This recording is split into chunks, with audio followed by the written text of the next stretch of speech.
ഇന്നലത്തെ ചൂട് പിടിച്ച് കുഞ്ഞിയും അതും വൈകിട്ട് കറങ്ങാൻ പോകണമെന്ന് പറഞ്ഞ് ഇറങ്ങി. അങ്ങനെ ഞങ്ങൾ നേരെ പോണ വഴിക്ക് എയർ കുറവായിരുന്നു. അങ്ങനെ വിനേഷിൻ്റെ കടയിൽ കയറി എയറൊക്കെ അടിച്ച് നമ്മൾ ശ്രീരാമപുരം ഇന്ത്യൻ ഓയിൽ പമ്പിൻ്റെ സമയമാണ് വിനേഷിൻ്റെ കട. അപ്പോൾ അവിടെ കയറി പെട്രോളല്ല എയറൊക്കെ അടിച്ച് പെട്രോൾ അടിച്ചായിരുന്നു. പെട്രോൾ അടിച്ച് നേരെ വയലത്തൃക്കോവിൽ മഹാദേവ ക്ഷേത്രത്തിലാണ് പോയത്. കുഞ്ഞിയും അതൊക്കെ എയറൊക്കെ അടിക്കുന്നത് കണ്ടുകൊണ്ടൊക്കെ നിന്ന് നേരെ അമ്പലക്കുളം കണ്ടപ്പോഴത്തേക്ക് അമ്മമാർക്ക് ഭയങ്കര കുറച്ചൊരു അമ്പലക്കുളം അങ്ങോട്ടേ നോക്കിക്കോണെങ്കിൽ പച്ച വെള്ളം എന്നൊക്കെ പറയുന്നത് മാധു വെള്ളം നോക്കിക്കൊണ്ട് നിൽക്കുകയാണ്. മാധു ഇറങ്ങിയ കൊള്ളാമെന്നുണ്ട്. ഞാൻ പിന്നെ ഇറക്കിയില്ല. അത് കഴിഞ്ഞ് അമ്പലത്തിൽ സൈഡിൽ കൂടുതൽ കളിക്കുന്നുണ്ട്. അപ്പോൾ അതൊക്കെ കണ്ട് അമ്പലം എന്ന് പറഞ്ഞാൽ പുരാതനമായിട്ടുള്ള അമ്പലം, വളരെ മനോഹരമായ അമ്പലമാണ്. വയലത്തൃക്കോവിൽ മഹാവിഷ്ണു ക്ഷേത്രം എന്ന് പറയുന്നത്. അവിടെ നമ്മുടെ ഹനുമാൻ സ്വാമിയൊക്കെ പ്രതിഷ്ഠയൊക്കെ ഉള്ളതാണ് അവിടെ. അപ്പോൾ നമ്മളെ വർക്ക ജനാർദ്ദന സ്വാമി ക്ഷേത്രത്തിൻ്റെയൊക്കെ ആ ഒരു കാറ്റഗറിയിൽ പെടുന്ന ഒരു അമ്പലമാണ്. അപ്പം നമ്മുടെ പാരിപ്പള്ളിയിൽ നിന്ന് എൻ്റെ വീടിൻ്റെ അവിടെ നിന്ന് ഒരു 2 കിലോമീറ്ററിനകത്ത് 3 കിലോമീറ്ററിനകത്തേ ഉള്ള അമ്പലം.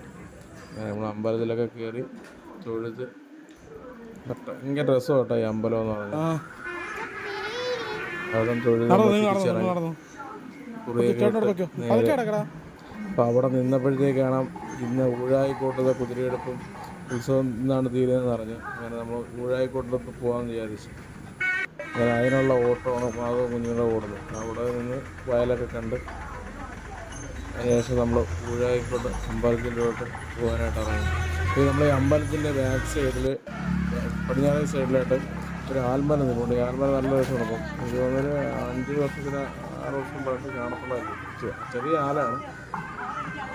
വളർന്നു വരാൻ കുറച്ച് വലുതാവുമായിരിക്കും. ഇവിടെ നമ്മൾ നേരെ ഊഴായിക്കോട്ടാണ് പോയത്. ഊഴായിക്കോട്ട് അമ്പലത്തിൽ വന്നിട്ട് പോകാം. ഞങ്ങൾ അമ്പലത്തിലെത്തിയപ്പോഴത്തേക്ക് കുതിരെടുപ്പൊക്കെ കഴിഞ്ഞായിരുന്നു. അപ്പം അതിൻ്റെ ഫ്രണ്ടിൽ നമ്മുടെ തിരക്കര ശ്രീരാമനെ ഒരുക്കി നിർത്തിയിട്ടുണ്ടായിരുന്നു.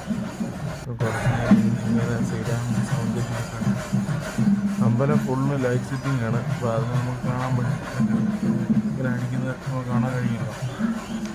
അങ്ങനെ ഇവിടെ നിന്ന് കുറച്ച് നേരം എത്ര കണ്ടാലും നമുക്ക് മതിവരാത്തൊന്നാണല്ലോ ആന. കൊമ്പും തുമ്പിക്കയും എന്തായാലും പൊക്കവും. അപ്പോൾ അതിനുശേഷം ഞാനും കുഞ്ഞിയും അതും കൂടെ അമ്പലമൊക്കെ കറങ്ങിയിട്ടുള്ളൂ. ഞാൻ പറഞ്ഞില്ല, അമ്പലത്തിൽ ഫുള്ള് ലൈറ്റ് സെറ്റിംഗ് ആണ്. ഇന്ന് രാത്രി 9 മണി മുതൽക്ക് ലൈറ്റ് ഷോ ഉണ്ടെന്ന് ഇവിടെ അനൗൺസ്മെൻറ്റ് നമ്മൾ കേട്ടായിരുന്നു. നമ്മളിങ്ങനെ കറങ്ങിയിട്ടുള്ളത്. എനിക്ക് മാധുവിനും ഈ തിരക്കത്ര പാടാണ്. മാധു തിരിച്ച് പോകാൻ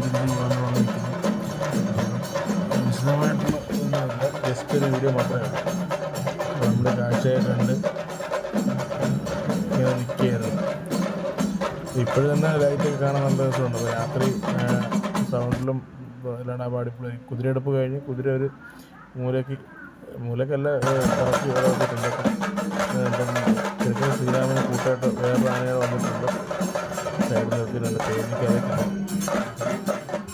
ഇതിൻ്റെ പേരറിയാവുന്നവരെന്നെ കമൻറ്റ് ചെയ്യണേ. ആനയുടെ പേര് ശ്രീരാമൻ്റെ ആനയുടെ പേര് അറിയാവുന്നവർ കമൻറ്റ് ചെയ്യണം. അങ്ങനെ നമ്മൾ അവിടെ നിന്ന് ഇറങ്ങി കല്ലുവൊക്കെ രാജ്യത്ത് അവിടെ എത്തിയപ്പോഴത്തേക്കും കേരള ഘോഷയാത്രയൊക്കെ വരുന്നുണ്ടായിരുന്നു. ഘോഷയാത്ര ശിവൻ്റെ ഉള്ള ഘോഷയാത്രയുണ്ട്. അവിടെ ഇപ്പോൾ NH കയറാൻ ഒരു ബുദ്ധിമുട്ടുണ്ട്. കുത്തുകയറ്റമുണ്ട്. അതുകൊണ്ട് അവിടെ കുത്തുകയറ്റവും നല്ല ആ ഒരു റോഡ് വല്ലാത്തൊരു സംഘർഷം കിടക്കുകയാണ്.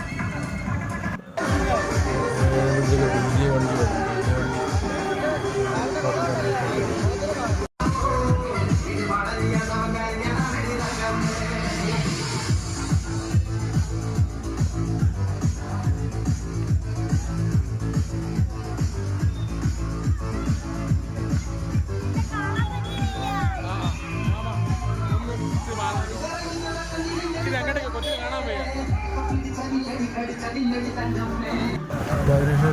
റോഡിൽ കതിരികാള വരുന്നുണ്ട്. പിന്നെ ഓരോ കരയുടെയും ഘോഷയാത്രകൾ വന്നിട്ടുണ്ട്. ഈ ഒരു 1-2 വണ്ടി ഇവിടെ കയറിയപ്പോഴത്തേക്ക് ജനറേറ്റർ ഓഫ് ആവുകയും അങ്ങനെ വേറെ പ്രശ്നമൊക്കെ കയറ്റമായതുകൊണ്ട് അതിൻ്റെ ബാക്കിൽ ലൈറ്റ് ഓണാക്കി ഞങ്ങൾ കയറി ഓഫായതാണ് ഓണാക്കി കാണുന്നത്. അതിൻ്റെ പുറകെ തെയ്യം